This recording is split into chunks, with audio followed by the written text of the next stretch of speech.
Prince Harry wanted to have the last laugh when he attended his final public appearance as a royal, a body language expert claimed. Since quitting the firm, 36-year-old Prince Harry's opinions about his family have been non-stop.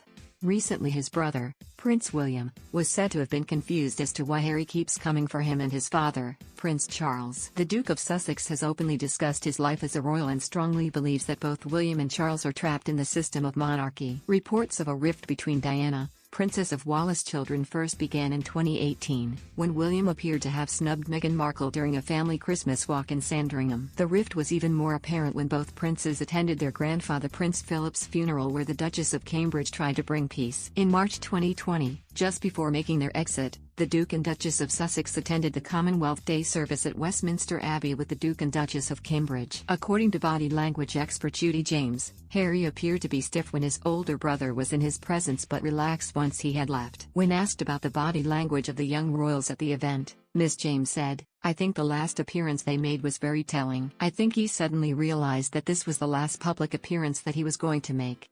William and Kate had just left, and he and Meghan had been very, head down, subdued, while they were there. But suddenly as their car went off, you suddenly saw Harry become animated and fun again.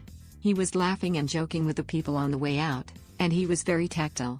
And I think as he was walking towards the car, he suddenly wanted to do a lap of honor. It was as though he wanted one last laugh and a bit of a joke. While reviewing the footage in an episode of podcast Pod Save the Queen last year, Ms. James also felt as though Meghan appeared to usher Harry forward in a "come on let's go" type of fashion, and that she believes that the Duke must have had regrets.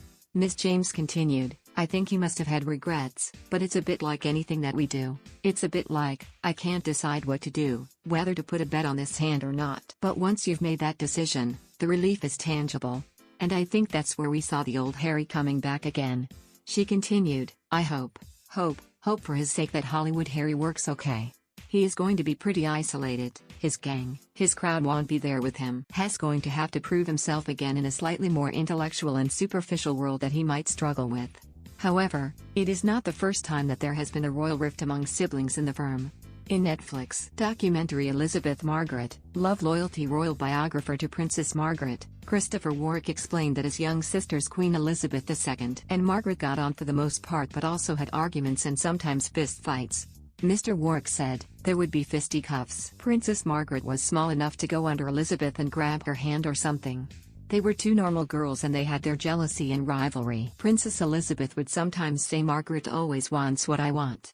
Podcast Pod Save the Queen is hosted by Ann Gripper and features Daily Mirror royal editor Russell Myers. To subscribe to Pod Save the Queen, go to your normal podcast provider.